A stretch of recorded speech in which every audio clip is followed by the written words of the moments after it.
जय श्रीमन्नारायण। आज माता तीर्थ औँसी सम्पूर्ण मातृशक्तिहरूलाई सादर वन्दना गर्दै ओमकार योग आयुर्वेद गुरुकुलका बटुकहरूबाट स्वीकार गर्नुहोस् स्तुति श्लोक।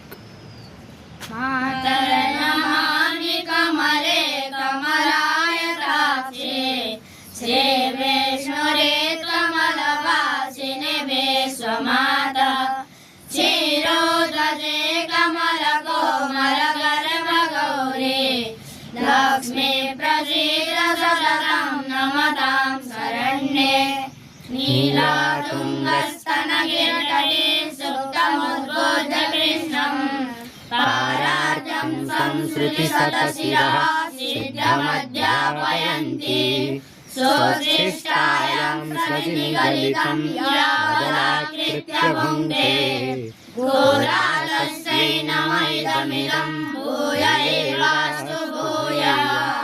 जय श्रीमन्नारायण।